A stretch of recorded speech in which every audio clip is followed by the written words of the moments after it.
Drama serial मोरा में आप देखने जा रहे हैं कि फरिया को अब हनान से मोहब्बत होने लगी है। वह बात बात पर दौलत का ताना देती थी। हनान को लगने लगा था कि शायद वह तो अब जर खरीद गुलाम बन चुका है। वो फरिया की हर बात मानता। फरिया एक बार फिर हनान को कहती है कि तुम मुझसे अच्छी तरह से बात क्यों नहीं करते, बस हाँ और ना में जवाब देते हो। हनान कहता है कि जिस इंसान का ज़मीर मर चुका हो शायद उसे किसी से किसी किस्म का कोई सवाल करने का भी हक नहीं। फरिया कहती है कि तुम ऐसी बात क्यों कर रहे हो, तुम मेरे शौहर हो, मुझे इस बात का एहसास हो चुका है, मुझे तुम्हारे साथ ऐसा नहीं करना चाहिए था।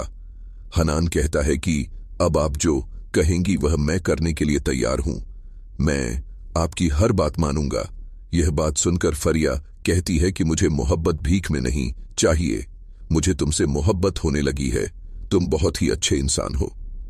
यह बात सुनकर हनान कहता है कि शायद मुझे अब किसी भी चीज की जरूरत नहीं, मुझे लगता है कि दौलत से हर चीज को खरीदा जा सकता है और आपने मुझे शायद खरीद लिया है।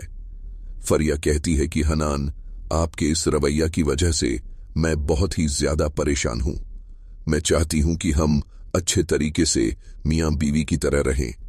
हनान बहुत ही ज्यादा हैरान होता है क्योंकि फरिया का बदला हुआ रवैया उसे बहुत ही ज्यादा हैरान कर रहा है, क्योंकि फरिया हर बार सिर्फ और सिर्फ दौलत का ताना देती थी। उसे लगता था कि दौलत ही सब कुछ है।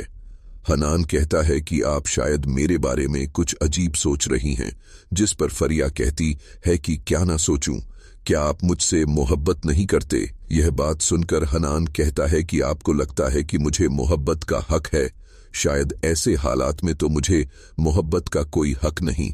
अगले ही सीन में अब आप यह भी देखने जा रहे हैं कि हफीज साहब के मरने के बाद उसकी बेगम एक बार फिर सिकंदर के पास आती है और सिकंदर को कहती है कि मेरे पास इतने सबूत हैं जो आपको बहुत जल्द हवालात में पहुंचा सकते हैं, हो सकता है कि आपके साथ बहुत बुरा हो।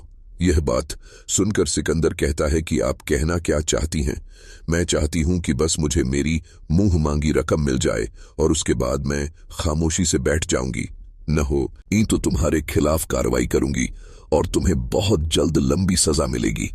यह बात सुनकर एक बार फिर सिकंदर कहता है कि तुम्हारे पास ऐसा कोई सबूत नहीं है, क्योंकि हफीज साहब से मेरा किसी किस्म का कोई राब्ता नहीं। हफीज साहब कहाँ हैं, किसके पास हैं, मुझे नहीं पता। यह बात सुनकर एक बार फिर हफीज साहब की बीवी कहती है कि आपके हवारियों में से ही किसी ने वहां वीडियो बनाई थी, जो वीडियो मेरे पास है जब तुम हफीज साहब की जान ले रहे थे। यह बात सुनकर सिकंदर बहुत ही ज्यादा परेशान हो जाता है और कहता है कि तुम झूठ बोल रही हो, ऐसा कभी भी नहीं हो सकता, मैंने जब कोई ऐसा गुनाह किया ही नहीं तो आप मुझे इस तरह इल्जाम नहीं दे सकती। ठीक है, यह सबूत मैं बहुत जल्द अदालत में पेश करूंगी, उसके बाद आपके साथ क्या होगा शायद आपको इस बात का अंदाजा भी नहीं। सिकंदर अब बहुत ही ज्यादा परेशान हो जाता है। सिकंदर ने कभी चाहा ही नहीं था कि ऐसे हालात हो जाएंगे। सिकंदर एक बार फिर हफीज साहब के बारे में सोच रहा होता है, क्योंकि पिछली बार उसकी वजह से सिकंदर की जिंदगी अजाब बन चुकी थी और इस बार भी लगता है कि हफीज की बीवी की वजह से अब उसके साथ भी बहुत बुरा हो सकता है।